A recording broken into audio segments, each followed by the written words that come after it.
신앙개조 제4장 속죄와 구원 제3조 우리는 그리스도의 속죄를 통하여 온 인류가 복음의 법과 의식에 순종함으로써 구원받을 수 있음을 믿는다. 속죄 그리스도의 속죄 기독교의 모든 종파에서는 그리스도의 속죄를 주요한 교리로 가르치고 있다. 이 말이 너무나 일반화되어 있고 이 말이 나타내고 있는 핵심되는 내용이 너무나 일반적으로 받아들여져 있기 때문에 새삼 이 말의 정의를 내릴 필요는 없을 것 같다. 그러나 신학에서는 속죄라는 단어는 매우 중요한 의미로 사용되고 있다. 속죄의 교리는 그리스도가 지상에서 베푼 성역이 신성하다는 사실과 그리스도의 죽음은 미리 계획된 자발적인 희생으로서 인간을 위해 대리로 행하여진 것이라는 사실을 내포하고 있다. 이 희생은 인류의 죄를 중보하기 위하여 마련된 것이었다. 따라서 이것은 인간이 구원을 얻을 수 있는 방편이 된다. 그리스도의 지상의 사명이 기록된 경전이라고 말할 수 있는 신약전서는 구세주가 행하신 속죄를 통한 구원의 교리로 일관되어 있다.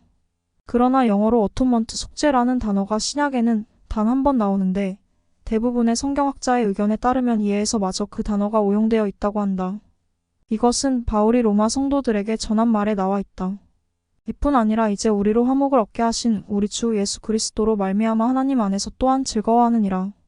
영어 성경의 방주란에는 속죄 어토먼트 대신에 화목 레컨실리에이션이라는 단어가 나와 있다. 이 단어는 바로 전 절에서 사용된 단어와 관계가 있는 단어이다.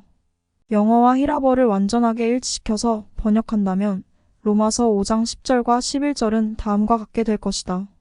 For if when we enemies, we reconciled to God by the death of his son, much more, being reconciled, we shall be saved by his death. And not only so, but we also joy in God through our Lord Jesus Christ, by whom we have now received the reconciliation. 곧 우리가 원수되었을 때에 그 아들의 죽으심으로 말미암아 하나님으로 더불어 화목되었은즉 화목된 자로서는 더욱 그의 살으심을 인하여 구원을 얻을 것이니라. 이뿐 아니라 이제 우리로 화목을 얻게 하신 우리 주 예수 그리스도로 말미암아 하나님 안에서 또한 즐거워하느니라. 속죄 어토먼트라는 단어는 모세 오경 중에서 특히 출애굽기, 레위기, 민수기에서 거듭 나오고 있다. 여기에서 이 단어가 나타내고 있는 의미는 바람직한 제물의 죽음과 관련된 화목 제물을 의미하는데 이 바람직한 제물의 죽음은 하나님과 인간 사이의 화해를 가능케 하는 것이다. 속죄 어토먼트라는 단어는 그 구조 자체가 단어의 함축된 의미를 말해준다. 속죄에서는 화해를 의미하거나 서로 관계가 끊어진 사람들을 다시 이어준다는 뜻, 즉 문자 그대로 일치하다 애던라는 뜻이다. 바로 이러한 점이 구속주의 희생이 갖고 있는 중요한 의미다. 이로써 주님은 세상의 사망을 가져다 준 타락의 범법으로 인한 죄를 속죄하셨으며 하나님과의 화해를 통하여 인간이 불사불멸을 얻을 수 있도록 하는 방편을 마련해 주셨다. 속죄의 본질 예수 그리스도의 속죄는 아담의 범법의 필연적인 결과이다. 하나님은 그의 무한하신 지혜로 아담이 지상에 거하기 이전에 보낼 일을 미리 아셨다. 즉 이 지구가 창조되기도 전에 하나님 아버지는 그의 자비를 베푸시어 인류를 위한 구세주를 준비하셨다. 아담과 이브는 타락을 통하여 그의 후손을 필멸의 상태에 놓이게 하였다. 따라서 지상에서 태어나는 사람은 육체적인 죽음을 반드시 맛보게 되어 있다. 하나님의 면전에서 쫓겨난 것은 영적인 죽음과 같았다. 우리의 최초의 부모가 범법한 날 그들에게 찾아왔던 이 형벌은 인간 모두에게 공통된 유산으로 전해 내려왔다. 한 개인의 행위로 인하여 이와 같은 형벌이 이 지상에 내려지게 되었으므로 아무런 구수책도 없이 영원히 온 인류가 이 형벌을 받아야 한다면 분명히 공의롭지 않은 일일 것이다. 그리하여 예수 그리스도가 깨어진 율법을 화해하기 위하여 희생당하기로 예임되었으며 이로써 공의 요구는 충족될 수 있었고 자비는 그의 영향력을 온 인류에게 자유로이 미치게 되었다. 인간의 구원에 대한 영광스러운 계획은 인간의 지혜로는 완전히 이해할 수 없을지도 모른다. 그러나 인간은 자연현상의 근본 원인을 알아내려는 무모한 노력과 시도에서도 인간의 이해력에는 한계가 있다는 것을 깨닫게 되었으며 자연현상의 원인을 설명할 수 없다는 이유로 그 결과마저를 부인한다면 관찰력 있고 이성이 있는 존재라고 자처할 자격이 없다는 사실도 인정하여야 할 것이다. 전반적으로 볼 때 구속의 계획은 매우 단순한 것이지만은 유한한 인간에게 그 세부적인 내용은 신비에 속한 것이라 말할 수 있다. 존 테일러 회장은 다음과 같이 기록하였다. 예수는 아담에게 당연히 부과되었을 책임을 어떤 신비스럽고 이해할 수 없는 방법으로 대신 지셨다. 그러나 이 책임은 예수 자신의 중보를 통하여서만 달성될 수 있었으며 예수 스스로 인류의 슬픔과 책임과 범법과 죄를 짊어짐으로써 달성될 수 있는 것이었다. 우리가 이해할 수도 설명할 수도 없는 방법으로 예수는 아담의 죄뿐 아니라 그의 모든 후손 곧 온 세상의 죄의 짐을 지셨다. 그렇게 함으로써 천국의 문은 하나님을 믿고 하나님의 율법을 순종하는 사람에게 뿐만 아니라 인류 전체의 절반 이상이 되는 유아 때 죽은 어린 아이들과 율법 없이 죽은 이방인에게까지 열려졌다. 율법 없이 죽은 이방인들은 구세주의 중보를 통하여 율법 없이 부활할 것이며 율법 없이 심판받게 되리니 이들은 예수의 속죄의 축복을 그들의 능력과 행위와 합당성에 따라 받게 될 것이다. 그리스도의 대속의 희생을 통한 구속의 계획을 우리가 완전히 이해하지 못한다 할지라도 우리가 이를 받아들이지 않는다면 믿음이 없는 자가 될 것이다. 왜냐하면 이것은 모든 경전의 가장 기본이 되는 교리요. 예언의 영과 계시의 영의 근본되는 것이요. 하나님이 인간에게 말씀하신 모든 것 중에서 가장 중요한 것이기 때문이다. 대속의 희생인 속죄. 단 한 사람의 자발적인 희생으로 온 인류의 죄가 대속될 수 있다는 것은 많은 사람들에게 참으로 놀라움을 가져다 준다. 다른 것에 관하여서와 마찬가지로 이에 대하여서도 경전 해석으로 설명할 수 있다.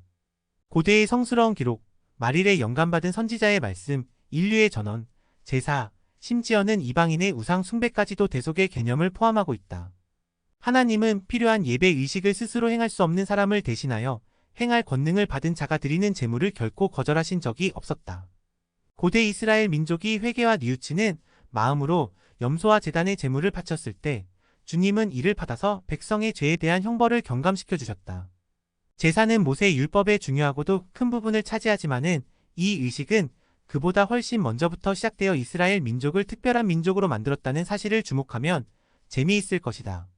이미 언급되었듯이 제단의 제물을 바친 것은 아담이 행하였던 일이었다. 갈보리에서의 그리스도의 희생의 모형을 상징하여 동물을 제물로 희생시키는 이 의식은 인류의 역사가 시작되면서부터 제정된 것이다. 모세 율법에서 규정하고 있는 여러 종류의 제사는 제물의 피를 흘려드리는 제사와 그렇지 않은 제사로 나눌 수 있다. 희생으로 바칠 제물을 포함하여 제물은 반드시 첫 번째 낳은 것 혹은 거둔 것이라야 죄의 화목 제물 즉 속제물로 받아들여졌으며 희생으로 바칠 제물은 깨끗하고 건강하고 흠이 없는 것이라야 했다. 위대한 희생의 제물은 그 유력이 무한한 것이었기 때문에 흠이 없고 죄가 없는 것만이 제물로 받아들여질 수 있었다. 이 지상에서 유일하신 죄 없는 자요. 아버지의 독생자요. 모든 자 중에서도 하늘에서 온 인류의 구속주로 성임된 자로서 그리스도는 구세주가 될 권리를 지니고 있었다. 이 권리를 행사하는 데에는 인간의 지혜로는 이해하기 어려운 큰 희생이 따르는 것이지만은 그리스도는 그 희생을 기꺼이 받아들이셨다. 그리스도는 마지막까지도 그가 아버지로부터 받는 권세를 행사하여 그를 핍박하는 자들로부터 고통을 받지 않을 수도 있었다. 그리스도는 우리가 이해할 수 없고 설명할 수 없는 방법으로 온 인류의 죄의 짐을 몸소 지셨다. 그 방법은 유한한 인간에게는 신비스러운 것일는지 몰라도 그 결과는 우리에게 구원을 가져다 주게 하는 것이었다. 죄의 짐을 지고 신음하던 구세주의 고난은 죄 없고 순결하신 그리스도로서는 가장 견디기 어려운 고난이었음에 틀림이 없다. 주님은 말일에 다음과 같이 말씀하셨다. 보라, 인간이 회개하면 고난을 받지 않게 하려고 나 하나님이 만민을 위하여 이미 고난을 겪었느니라.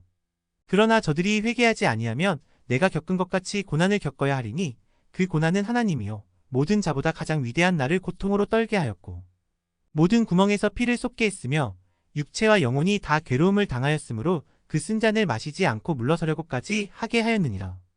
그러나 아버지께 영광이 있을지어다. 나는 그 쓴 잔을 마셨고 인간의 자녀를 위한 준비를 끝마쳤느니라.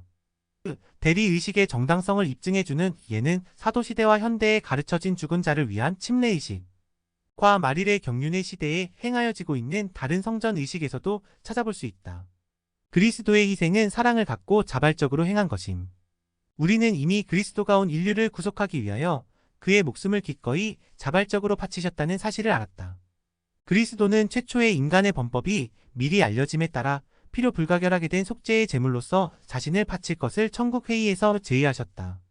그는 구속 사명의 첫 단계에서 행사한 선택 의지를 이 계획을 성취하는 마지막의 고통스러운 단계까지 계속 행사하셨다. 그리스도는 모든 면에서 우리와 같은 인간으로 이 지상에서 인성을 지닌 신성의 모범을 보이며 사셨다. 비록 그가 필멸의 어머니에게서 태어났지만은 불사불멸의 아버지로부터 육체를 받아 태어났으므로 죽을 능력도 죽지 않을 능력도 갖고 계시다는 점도 기억해야 할 것이다. 그는 자신의 생명을 버리셨다. 그가 타의에 의해 그의 생명을 버린 것이 아니었다. 다음과 같은 그리스도 자신의 말은 중요한 의미가 있는 말이다. 아버지께서 나를 사랑하시는 것은 내가 다시 목숨을 얻기 위하여 목숨을 버림이라 이를 내게서 빼앗는 자가 있는 것이 아니라 내가 스스로 버리노라. 나는 버릴 권세도 있고 다시 얻을 권세도 있으니 예수는 자신에 대하여 다음과 같이 증거하셨다. 아버지께서 자기 속에 생명이 있음같이 아들에게도 생명을 주어 그 속에 있게 하셨고 또 인자됨을 인하여 심판하는 권세를 주셨느니라.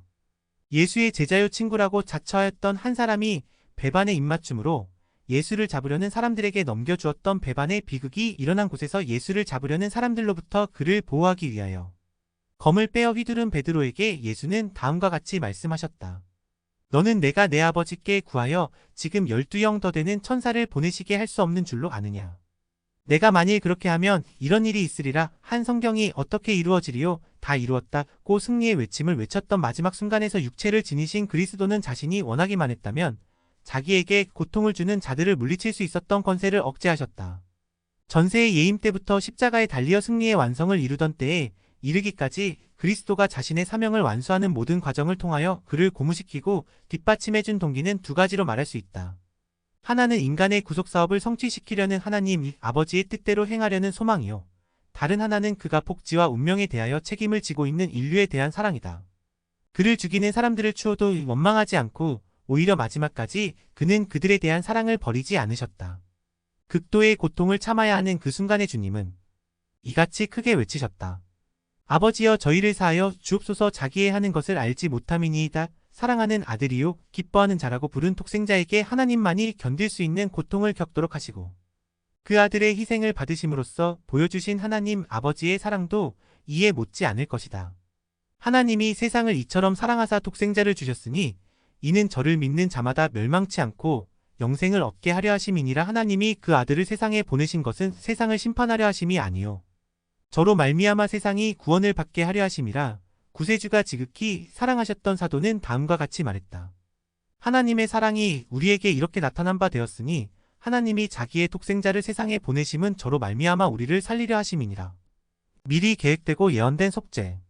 이미 설명한 바와 같이 인류의 구속을 위한 길을 열어놓은 다음 인류에게 선택의지를 주어 행사하게 하려는 하나님 아버지의 계획은 천국회의에서 채택되었으며 루시퍼의 강제 계획은 받아들여지지 않았다. 그와 같이 오래전부터 그리스도는 이미 온 인류의 중보자로 성임되었었다. 그리스도와 그의 아버지 사이에 성약이 맺어졌으니 곧 그리스도는 세상의 죄를 속죄하기로 동의하였다. 이리하여 그는 세상의 기초가 놓이기 전부터 희생당할 어린 양이 되었다. 그리스도가 탄생하기 수세기 전에 살았던 선지자들도 구세주와 그가 행하도록 예임된 위대한 사업에 대하여 증거하였다. 이 하나님의 선지자들은 시연을 통하여 구세주가 지상에서 완수하실 사명에 관한 여러 가지 일을 볼 수 있었다. 그들은 엄숙하게 시연을 간증하였다. 그리스도에 대한 간증은 예언의 영이요 이것이 없이는 하나님의 선지자라고 감히 말할 수 없다. 아담이 계시를 통하여 육신을 입은 하나님의 아들이 행하실 구속계획을 알게 되었을 때 그의 타락으로 인한 절망은 기쁨으로 변하였다. 위로운 에녹은 하늘로부터 선포된 진리를 가르쳤다. 모세, 다윗, 스가랴, 이사야, 그리고 미가도 이 같은 간증을 하였다. 주님이 선지자보다 나으니라고 하였던 침례 요한도 이와 똑같이 간증하였다. 이러한 예언이 누구에게 적용되는 것인가에 대하여 의심을 갖고 있다면 그러한 예언이 자신을 가리키는 것이라고 말씀하신 그리스도의 간증으로 이러한 의심을 완전히 없앨 수 있다. 그리스도가 부활하신 그날 자신을 알리지 않고 두 제자와 함께 엠마오로 가면서 그들에게 경전에 기록된 하나님의 아들에 관한 것을 가르쳐 주셨다. 모세와 및 모든 선지자의 글로 시작하여 모든 성경에 쓴 바 자기에 관한 것을 자세히 설명하시니라. 이로부터 몇 시간 후에 주님은 예루살렘에 있는 11제자에게 나타나셨다. 주님은 그들의 마음을 열어 성경을 깨닫게 하시고 또 이르시되 이같이 그리스도가 고난을 받았다고 말씀하시면서 그가 이미 계획된 일을 성취하였다는 것을 증거하셨다. 구세주의 수제자였던 베드로는 그를 일러 이렇게 말하였다. 오직 흠 없고 점 없는 어린 양 창세 전부터 미리 알리신 바 된 자 바울은 로마 성도들에게 보내는 서신에서 그리스도를 다음과 같은 이라고 말하였다. 하나님이 그의 피로 인하여 믿음으로 말미암는 화목제물로 세우셨으니 이는 하나님께서 길이 참으시는 중에 전에 지은 죄를 간과하심으로 자기의 의로우심을 나타내려 하심이니 이상은 그리스도가 이미 오래전부터 예임되어 있었다는 사실을 증명해주는 경전상의 몇 개의 예에 불과하다. 구약전서와 신약전서를 통틀어 볼 때 메시아에게 맡겨진 사업에 대한 증거는 많이 있다. 몰몬경의 선지자들도 메시아에 관하여 증거하였다. 야렛의 동생은 신앙으로 말미암아 절정의 시대보다 22세기나 앞서서 구세주를 볼 수 있었으며 인간은 주님의 형상대로 지음을 받았다는 사실과 아들에게 육신을 입혀 세상으로 보내려는 아버지의 목적에 대하여도 배우게 되었다. 예임된 구속주가 이 선지자에게 선포한 말씀에 주의를 기울여 보자. 보라, 나는 세상의 기초가 놓이던 때로부터 나의 백성을 구속하도록 예비된 자니라. 보라, 나는 예수 그리스도라. 나는 아버지요 아들이니라. 나로 말미암아 모든 인류가 생명을 얻되 영원히 얻으리니 곧 나의 이름을 믿을 자들이라. 그들이 나의 아들과 나의 딸이 되리라. 니파이는 인자가 육신의 몸으로 세상에 태어날 것과 그의 침례, 사망, 부활에 관한 붙인 리하이의 예언을 기록하였다. 이 예언에는 리하이 일행이 예루살렘을 떠난 지 600년 후에 있을 구세주의 탄생에 관한 정확한 날짜도 명시되어 있으며 침례 요한의 사명도 설명되어 있고 침례 장소까지 명시되어 있다. 리하이가 시연을 받은 후 곧 이어 니파이도 영의 방문을 받아 같은 시연과 또 다른 많은 시연을 보았다. 그가 본 시연 중에서 일부를 기록하였지만은 기록하지 못하도록 금지받은 것이 대부분이었다. 이는 사도 요한이 성경의 일부가 되는 책에서 이를 기록하도록 성임되었기 때문이었다. 그러나 니파이가 본 시연 중 기록된 일부의 내용에서 우리는 그가 처음에는 혼자 있었으나 곧 아기를 안고 있었던 나사렛 성의 동정녀 마리아를 보았음을 알고 있다. 시연을 보여주는 천사는 그 아기가 하나님의 어린 양이며 영원하신 하나님의 아들이라고 알려주었다. 그 후에 니파이는 인자가 인간들에게 말씀을 전하시고 병자를 고치시며 여러 가지 이적을 행하시며 성역을 베푸시는 모습을 보았고 광야의 선지자 요한이 인자 앞으로 나아가는 것을 보았으며 구세주가 요한에게서 침례를 받고 성신이 비둘기처럼 임하는 것을 보았다. 또한 12사도가 구세주를 따르는 것과 인자가 잡혀서 인간에게 심판을 받아 살해당하는 것을 보고 예언하였다. 니파이는 구세주가 십자가에 못 박혀 돌아가신 후 세상 사람들이 어린 양의 사도들에게 대적하는 것을 보았으며 드디어 하나님의 대업이 승리하는 것을 보았다. 니파이의 동생 야곱은 백성들에게 그리스도가 유대인 가운데서 육신의 몸으로 나타나실 것과 채찍질을 당하고 십자가에 못 박혀 돌아가실 것을 예언하였다. 베냐민 왕은 음성을 드높여 역시 같은 간증을 전하였고 하나님의 겸손과 사랑을 전파하였다. 아비나다이 엘마 에뮬레크 그리고 레이맨인 선지자 사무엘도 같은 간증을 하였다. 이들의 예언은 문자 그대로 성취되어 그들의 예언이 진실했음이 증명되었다. 그리스도의 탄생과 죽음을 알리는 표적과 기이한 일들이 모두 일어났다. 아버지께서 구세주를 니파이 백성들에게 알리실 때 돌아가신 다음 승천하셨던 구세주가 다시 그들 가운데 나타나셨다.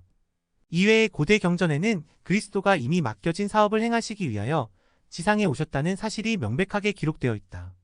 그는 아담의 후손을 구속하기 위하여 세상의 기초가 놓이기도 전에 마련된 의로운 계획에 따라 지상에서 생활하셨고 고난을 당하셨으며 돌아가셨다. 마릴의 계시를 통하여 하나님의 아들이 선포하신 말씀 즉 자신이 알파와 오메가요. 처음과 끝이며 아버지께 대한 인간의 변호인이요. 세상의 구속주라는 말씀도 마찬가지로 중요하고 분명한 말씀이다. 마릴의 경륜의 시대에 주어진 그리스도에 관한 수많은 계시 중에서 다음 계시를 상고해보자. 주 너희 하나님 곧 알파와 오메가 시작과 끝이 되는 이의 음성에 귀를 기울이라. 그의 진로는 하나의 영원한 원이니 어제나 오늘이나 영원토록 동일하도다. 나는 하나님의 아들 예수 그리스도이니 세상의 죄를 위하여 참으로 내 이름을 믿을 모든 자의 죄를 위하여 십자가에 못 박힌 자라. 그리한 것은 그들로 하여금 하나님의 아들이 되게 하여 내가 아버지 안에서 하나인 것 같이 곧 아버지께서 내 안에서 하나인 것 같이 참으로 내 안에서 하나가 되게 하여 우리가 하나가 되게 하려 함이니라. 속죄가 미치는 범위. 속죄는 아담의 모든 후손에게 보편적으로 적용된다. 하나님을 믿지 않는 자 이교도 사리를 분별할 수 있는 연령에 달하기 전에 죽은 어린이까지 모든 인간은 타락으로 인한 결과로부터 구세주의 자기 희생을 통하여 구속된다. 육신의 부활은 그리스도가 속죄 희생을 통하여 얻은 승리의 하나라고 경전은 증명하고 있다. 구세주는 친히 다음과 같은 영원한 진리를 선포하셨다. 나는 부활이요 생명이니 그는 모든 인류 중 무덤에서 불사불멸의 몸으로써 첫 번째로 부활하신 분이었다. 즉 잠자는 자들의 첫 열매가 되셨다. 경전에 의하면 만인이 부활하게 된다는 사실에 대하여는 의심할 여지가 없다. 구세주는 부활의 시작에 대하여 그의 사도들에게 다음과 같이 설명하셨다. 이를 기이히 여기지 말라. 무덤 속에 있는 자가 다 그의 음성을 들을 때가 오나니 선한 일을 행한 자는 생명의 부활로, 악한 일을 행한 자는 심판의 부활로 나오리라. 이 마지막 부분은 현대의 계시로 다시 주어졌다. 선을 행한 자는 의인의 부활에, 악을 행한 자는 불의한 자의 부활에 나오리라 하시더라. 바울은 만인이 부활한다는 교리를 다음과 같이 가르쳤다. 의인과 악인의 부활이 있으리라. 다른 곳에서 그는 또 이렇게 기록하였다. 아담 안에서 모든 사람이 죽은 것 같이 그리스도 안에서 모든 사람이 삶을 얻으리라. 계시자 요한은 앞으로 일어날 일에 대한 시연을 증거하였다. 또 내가 보니 죽은 자들이 물론대소하고 그 보좌 앞에 섰는데 바다가 그 가운데서 죽은 자들을 내어주고 또 사망과 음부도 그 가운데서 죽은 자들을 내어줌에 이와 같이 육체적인 죽음을 이긴 승리라는 점에서 볼 때 속죄가 모든 사람에게 그 영향력을 미친다는 점은 너무나 분명하다. 모든 인간은 영적인 죽음, 다시 말하면 하나님의 면전에서 쫓겨나는 것으로부터 구원을 받을 수 있게 되었다는 것도 분명하다. 그러므로 누구든지 구원을 받지 못하면 그 이유는 자기 자신에게 있으며 그것은 아담의 범법의 당연한 결과는 아니다. 그리스도를 통한 구속의 은사가 모든 만민에게 자유로이 주어졌다는 것은 초기의 사도들이 특히 잘 가르쳐주고 있다. 바울은 다음과 같이 말하였다. 그런즉 한 범죄로 많은 사람이 정죄에 이른 것 같이 의의 한 행동으로 말미암아 많은 사람이 의롭다 하심을 받아 생명에 이르렀느니라. 다시 다음과 같이 기록하였다. 하나님은 한 분이시요 또 하나님과 사람 사이에 중보도 한 분이시니 곧 사람이신 그리스도 예수라. 그가 모든 사람을 위하여 자기를 속전으로 주셨으니 요한은 구속주의 희생에 대하여 다음과 같이 말씀하셨다. 저는 우리 죄를 위한 화목 제물이니 우리만 위할 뿐 아니요 온 세상의 죄를 위하심이라. 이와 똑같은 진리가 니파이인에게도 가르쳐졌다. 이로운 베냐민 왕은 다음과 같이 말하면서 속죄에 관하여 가르치셨다. 내가 말하노니 이가 바로 속죄를 통하여 구원을 받는 자니 이 속죄는 아담의 타락 이래로 있던 자나 지금 있는 자나 장차 곧 세상의 끝까지 있을 모든 인류를 위하여 세상의 기초가 놓이던 때로부터 예비된 것이니라.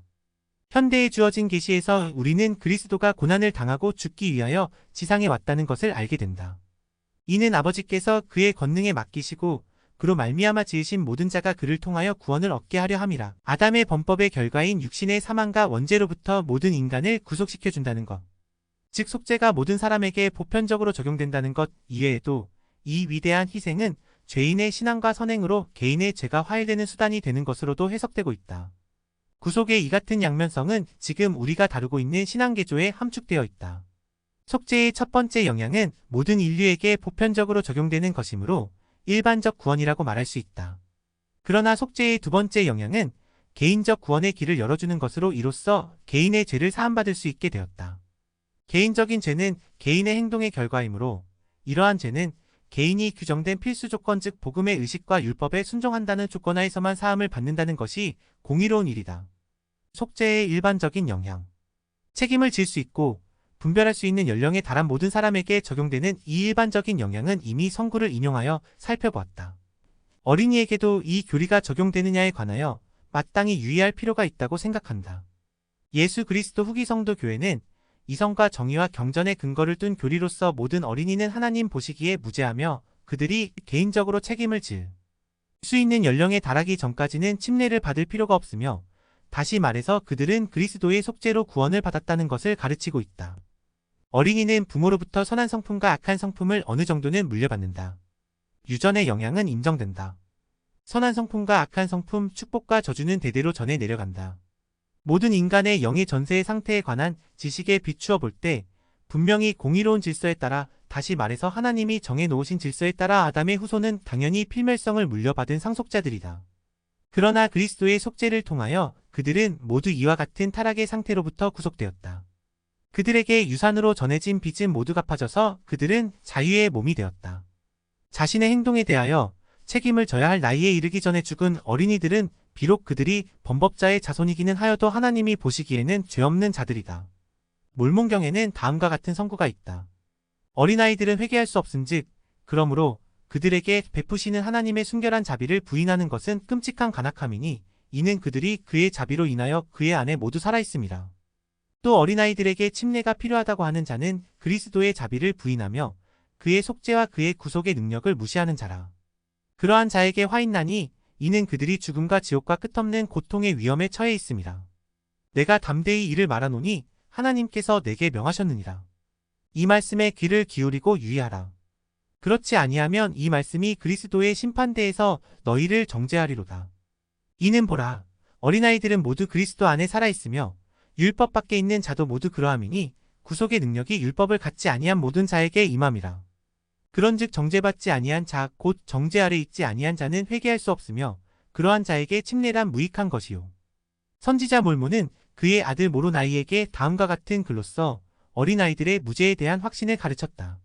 너희의 구속주, 너희의 주, 너희의 하나님이신 그리스도의 말씀을 들을지어다. 보라, 내가 세상에 온 것은 의인을 부르려 함이 아니요 죄인을 불러 회개하게 하려 함이니라. 온전한 자에게는 의원이 필요 없고 병든 자에게라야 필요 있나니 그러므로 어린아이들은 온전하도다. 이는 그들에게 죄를 범할 능력이 없음이라. 그러므로 아담의 저주가 나로 말미암아 그들에게서 제하여져서 그들에게 아무 힘을 미치지 못하며 할례의 법이 나로 말미암아 폐하여졌도다 하셨느니라. 이에 이와 같이 성신이 하나님의 말씀을 내게 나타내셨으니 그러므로 내 사랑하는 아들아, 너희가 어린아이에게 침례를 주문 하나님 앞에 중대한 조롱 행위인 줄을 내가 아노라. 볼지어다 내가 너희에게 이르노니 이것을 너희는 가르치라. 곧 책임을 질 수 있고 죄를 범할 능력이 있는 자들에게 회개와 침례를 가르칠지니 참으로 부모들을 가르치되 그들이 회개하고 침례를 받고 그들의 어린아이들같이 스스로 겸손하여야 하며 그리하면 그들이 모두 그들의 어린아이들과 함께 구원을 받으리라는 것을 가르치라. 또 그들의 어린아이들은 회개나 침례가 필요 없나니 보라 침례는 회개를 위한 것이요 계명을 이루어 죄사함에 이르게 하는 것이라. 그러나 어린아이들은 실로 세상의 기초가 놓이던 때로부터 그리스도 안에서 살아있나니 만일 그렇지 않다 할진대 하나님은 공평치 않으신 하나님이시요 또한 변하시는 하나님이시요 사람을 외모로 취하시는 분일지라. 대저 침례 없이 죽은 어린아이가 얼마나 많겠느냐. 말일의 경륜의 시대에 선지자 조셉 스미스를 통하여 주님은 다음과 같은 계시를 주셨다. 그러나 보라, 내가 너희에게 이르노니 어린아이는 세상의 기초가 놓일 때부터 나의 독생자를 통하여 구속함을 받았느니라. 그런즉 그들은 죄를 지을 수 없나니 이는 그들이 내 앞에서 책임질 수 있게 되기 시작할 때까지는 어린아이를 유혹할 능력이 사탄에게 주어지지 아니하였음이니라. 존 테일러 회장은 어린아이들에 대한 그리스도의 사랑을 예로 들어 설명하고 하늘에서의 그들의 무죄한 상태에 대하여 증거를 보인 다음과 같이 말했다. 아담의 범법이 없었다면 그러한 어린이도 존재할 수 없었다. 그리스도의 속죄를 통하여 그 어린아이들은 그들의 행동에 관계없이 구원의 상태에 놓이게 된 것이다. 통계학자들이 조사한 통계에 따르면 구세주의 중보와 속죄만으로써 구원을 받게 되는 어린아이의 수는 인류의 1,2이 넘는다고 한다. 속죄의 개인적인 영향. 그리스도의 중보를 통하여 모든 사람은 개인적으로 죄사함을 받을 수 있게 되었다. 그러나 이와 같은 중보의 효력이 미치기 위해서는 개인에게 신앙회개, 끊임없이 계속되는 의로운 사업 등 개인의 노력이 많이 요구된다. 개인의 구원을 가능케 하는 율법은 그리스도에 의하여 규정되었으며 따라서 인간이 그리스도 자신의 희생으로 축복을 받을 수 있게 되었는데 그리스도는 그 축복을 얻을 수 있는 방법을 제시하는 권능을 갖고 계신다. 모든 인간은 범법자이므로 구세주의 중보를 필요로 한다. 초기의 사도는 다음과 같이 가르쳤다. 모든 사람이 죄를 범하였음에 하나님의 영광에 이르지 못하더니 또한 이렇게 말하였다. 만일 우리가 죄 없다 하면 스스로 속이고 또 진리가 우리 속에 있지 아니할 것이요. 아담이 타락의 결과인 육체적 사망으로부터 모든 인류가 무조건으로 구속되었다는 사실이 명백히 선포된 것과 마찬가지로 모든 인류에게 개인의 죄로부터 구속받는 축복의 길이 열려져 있으나 개인의 노력이 있어야만 그 축복을 얻는다는 사실이 명백히 선포되어 있다. 모든 사람은 심판을 받도록 되어 있으며 각자의 행위대로 심판을 받게 된다. 인간은 자신의 선택 의지를 행사하여 택할 수도 있고 거절할 수도 있으며 생명의 길을 따를 수도 있고 멸망에 이르는 길을 갈 수도 있다. 그러므로 인간이 선택의 권리를 행사할 책임을 지고 있으며 또 자신의 행동에 대한 결과를 당연히 받아들여야 한다. 따라서 구원은 순종을 통하여서만 개인에게 주어진다는 공의로운 교리는 이 사실에 근거를 두고 있다. 자기를 순종하는 모든 자에게는 영원한 구원의 근원이 되신 이가 곧 그리스도이시다. 그리스도에 대한 다음과 같은 선구가 기록되어 있다. 하나님께서 각 사람에게 그 행한 대로 보응하시되 참고 선을 행하여 영광과 존귀와 썩지 아니함을 구하는 자에게는 영생으로 하시고 오직 당을 지어 진리를 좇지 아니하고 불의를 좇는 자에게는 노아분으로 하시리라. 악을 행하는 각 사람의 영에게 환난과 공고가 있으리니 첫째는 유대인에게요. 또한 헬라인에게며 선을 행하는 각 사람에게는 영광과 존귀와 평강이 있으리니 첫째는 유대인에게 또한 헬라인에게라. 이는 하나님께서 외모로 사람을 취하지 아니하심이니라. 이 말씀에 부활하신 주님은 다음 말씀을 덧붙였다. 믿고 침례를 받는 사람은 구원을 얻을 것이요 믿지 않는 삶은 정죄를 받으리라. 리파이인의 무리에게 말한 베냐민 왕의 예언을 다시 상고해 보기로 하자. 이는 보라, 또한 그의 피는 아담의 범법으로 말미암아 타락한 자들 곧 그들에 관한 하나님의 뜻을 알지 못하고 죽은 자들 또는 무지한 가운데 죄를 범한 자들의 죄를 위하여 속죄함이라. 그러나 자기가 하나님을 거역하는 줄 알고 있는 자에게는 화가 있도다. 이는 회개와 주 예수 그리스도를 믿는 신앙을 통하지 아니하고는 그러한 자에게 구원이 오지 아니함이니라. 그러나 경전 전체가 이 교리를 뒷받침해주고 있는데 구태여 여러 성구를 인용할 필요가 있겠는가? 그리스도가 없이는 인간이 구원을 받을 수 없으며 그리스도의 고난과 육체적인 죽음의 대가를 치름으로써 가능하게 된 구원은 명백하게 규정된 조건을 충족시킬 때에라야만 보장되는 것이다. 그 조건을 요약하면 복음의 의식과 율법에 대한 순종이라 할 수 있다. 구원과 승형. 구원받을 권리를 상실당하지 않은 모든 사람에게 주어지는 구원에는 여러 가지 등급이 있다. 그러나 승형은 의로운 행위를 하여 하나님의 자비를 얻은 자격을 갖춘 자에게만 주어진다. 승형이란 하나님의 자비로 주어지는 것이다. 구원받은 자라 하여 모두가 가장 높은 영광에 이르는 것은 아니다. 공의를 거스리면서 보상이 주어지지 않을 것이며 자비를 무시한 채 형벌이 가해지지도 않을 것이다. 범법에 대한 공의의 요구가 충족되지 않는 한 아무도 어떠한 영광의 단계에 이를 수 없으며 다시 말해서 어떠한 사람도 구원받을 수 없다. 속죄의 영향이 온 만민에게 적용된다는 개념이 곧 모든 인류가 똑같은 영광과 권세를 받아 구원받는다는 것으로 해석되어서는 안 된다. 하나님의 왕국에는 사람들의 합당성에 따라 여러 가지 등급이 마련되어 있다. 하나님 아버지의 집에는 거할 곳이 많으며 이곳에는 준비된 사람만이 들어갈 수 있다. 일반 종파에서 생각하고 있는 잘못된 개념 즉 내세에는 천국과 지옥이라는 단 두 가지 장소와 상태와 조건이 있어서 그곳에 모든 영혼이 거하게 되며 천국에서는 모두 같은 영광을 누리고 지옥에서는 모두 같은 고통을 겪게 된다는 생각은 하나님의 계시에 비추어 볼 때 그릇된 개념이다. 주님의 말씀으로 우리는 천국이 여러 왕국 곧 영광으로 나뉘어 있다는 것을 알게 되었다. 왕국의 등급. 하나님은 인간의 자녀를 위하여 그리스도를 통해 준비된 여러 왕국 곧 영광의 등급을 계시로서 분명하게 밝혀주셨다. 해의 왕국. 하나님의 모든 계명을 순종하려고 노력하고 그리스도에 대한 간증을 받아들이며 복음의 법과 의식을 지키고 성령을 받은 사람들이 있다. 그리고 또 우리는 증거하노니 이는 우리가 보고 들었으며 이것이 의인의 부활에 나올 자들에 관한 그리스도의 복음의 증언임이라. 그들은 예수에 대한 증거를 받아들이고 그의 이름을 믿고 그의 이름으로 물속에 매장됨으로써 그의 매장된 방식을 조차 침례를 받은 자들이니 이는 그가 주신 계명에 따른 것이라. 그리하여 계명들을 지킴으로써 그들이 씻음을 받아 그들의 모든 죄에서 깨끗하게 되어 성령을 줄 권능에 성임되고 임봉된 자의 안수로서 성령을 받게 하려 함이니라. 또 그들은 신앙으로서 승리한 자요 아버지께서 의롭고 참된 모든 자에게 내려주시는 약속의 성령으로 임봉된 자들이니라. 그들은 장자의 교회 회원인 자들이요 그들은 아버지께서 그들의 손에 만물을 주신 자들이니 그들은 그의 충만함과 그의 영광을 받은 제사장과 왕인 자들이요 또 멜기세덱의 반차를 좇은 지극히 높으신 이의 제사장들이니 멜기세덱의 반차는 에녹의 반차를 좇은 것이요 에녹의 반차는 독생자의 반차를 좇은 것이니라. 그런즉 기록된 대로 그들은 신들이요 참으로 하나님의 아들들이니 그런즉 만물은 그들의 것이라. 살았거나 죽었거나 현재의 것이나 장래의 것이나 다 그들의 것이요 그들은 그리스도의 것이요 그리스도는 하나님의 것이니라. 그리고 그들은 모든 것을 이기리라.